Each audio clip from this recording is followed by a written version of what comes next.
your guide to dating and getting social in Montreal. Welcome back to Solo in the City. I'm Cheryl Besner, your founder of Solo in the City, and today I am pleased to announce that Erica Diamond, the founder of WomenOnTheFence.com, plus motivational speaker, guru to so many women who are looking to redefine and get off that fence, is also one of her apps she created. She is my co-host for today. Welcome. I'm so thrilled to be here co-hosting with you. It's just a wonderful hour we're going to have together, and I'm thrilled to be here. Me too. And today's topic is a lot of fun, actually, because, it's spring, and I just finished spring cleaning my house, and we're going to be talking about spring cleaning our dating life and, well, our love life in general, anything that we love. And sometimes we have to really get rid of things to be able to make new room for those new pair of shoes. It's the best feeling, I say, to purge. And I laugh because my husband is such a hoarder and he can't let things go. And I said, just purge it. It's so liberating. And I have to say, for me right now, recently, I had a heck of a year, and with the loss of my brother last year, and recently the loss of my dad, so many things happening in business and a new relationship. I kind of decided, recently not to, let's say, blog as much and everything, because I was redefining even where I am right at this minute. And it came down to me really feeling like I was cleaning out my personal space, of a lot of sadness that happened, but a lot of growth that happened through all that. And it resulted in me also cleaning out my house and just putting it in order. It's that nesting thing that we have to do. I love nesting. And my mom, who is, I quote her a lot, she's a wonderful, smart lady. And she always says that nesting is just the most beautiful thing that you could do for yourself, to nurture yourself. Mm-hmm. Because when we get things in order, we get our life in order, we sweep out the dust balls and all the negativity in every sense of the sort of,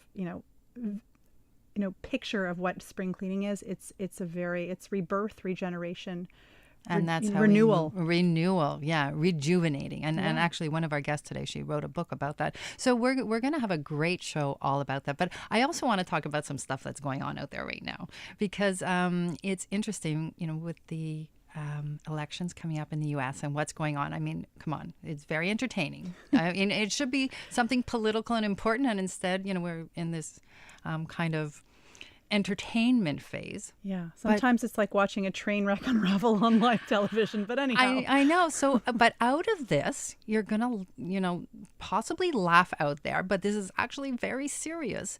There is the birth of a new dating agency. I know your eyes are probably going up. It's called Maple Match. Guess what it means? Maple Match. Tell us. Okay, so Maple Match. Well, we're Canadian. Right. We're the Maple.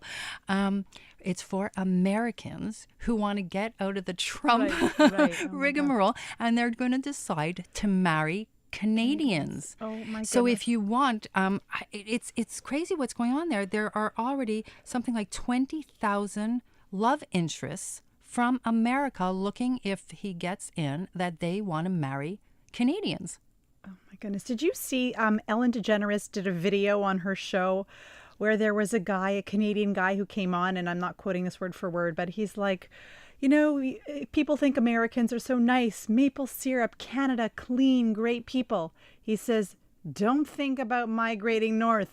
We don't want you. It was really funny. No, I missed that one. But funny. In the meantime, there's a wait list for this. Wow. Okay, can you imagine? There's a wait list. I don't know. I always wanted to marry an American and move to New York. Right. And, anyway, we won't talk about me wanting to get married again right now. But that's another day. That's another day. That's a whole other thing.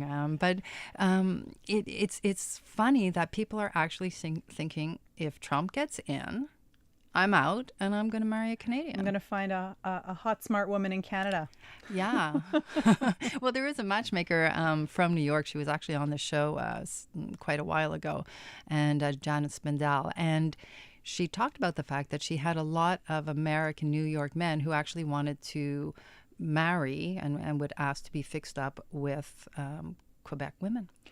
maybe I'm biased. I think Quebec women are absolutely fantastic. I Well, really do. we are. I do. There's kind of like a great, well, our city has a great pulse. We have great food. We have, I mean, Montreal in the summer is such a special city. I think, anywhere around the world, just not because it's Canada. I mean, you can pop us anywhere around the globe. Montreal is a special city. I think the women are, I don't know. We're I don't stylish. We're stylish. I don't blame these American guys. I think Quebec girls got it going on.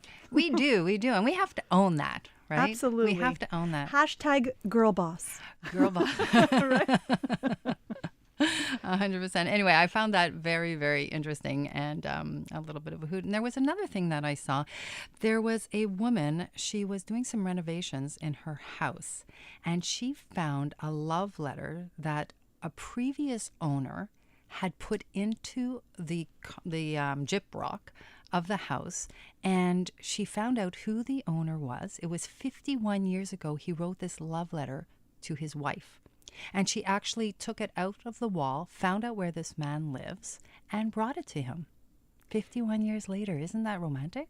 They should make a movie out of this story. I could see it. I could see a movie being made. That's unbelievable. Wow. Yeah. So his name was Rang Langdon, and he now owns that. And that kind of triggered something for me. And this was something that I wanted to touch on. These love letters. I actually do something with a lot of the people that I work with and in the workshops that we do. And I always suggest to a woman or man, when you're single and you're trying to decide the type of person you want to be with and also who you are, I have a little thing that you can do, and that is write a love letter. But I'm suggesting 2 love letters. The first one is you write a love letter that you would like to receive from the man, talking about why he loves you. All your attributes. This is kind of like your self-affirmation and what it is that you want to project out there and hoping that it's being received by the other person. So a love letter from him saying, "Dear Cheryl, I love you because," and write it out. And then also you write one to the person that you want to be with. All the attributes that you hope that your partner possesses.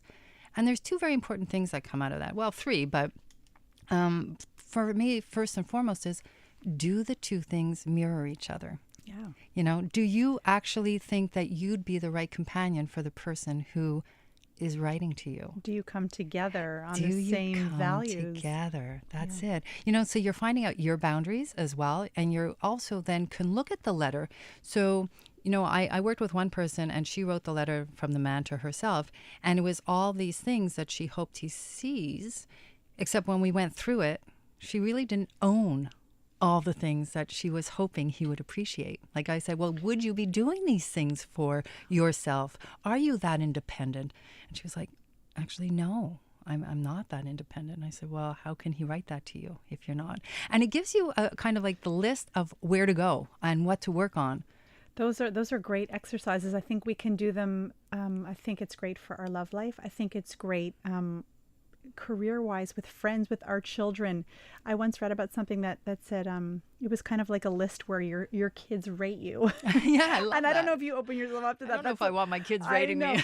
But it's like, I love when you do this. I don't love when you do that. So when you do these kinds of let all the emotions flow, I think it's such a great learning experience for everyone. You learn about yourself. You learn about how you project yourself into this world, and can you change things? Can you improve things? So, well, we can always change ourselves. We can't change anything else, but Absolutely. we can definitely change things about ourselves. So there's something I wanted to throw that out there once I read this, and I'm hoping people will grab those pieces of paper and try this exercise and just write it as if your love life depended on it. Coming up next, life coach Heidi Krantz tells us how to spring clean our dating life. You're listening to Soul in the City on CJAD 800.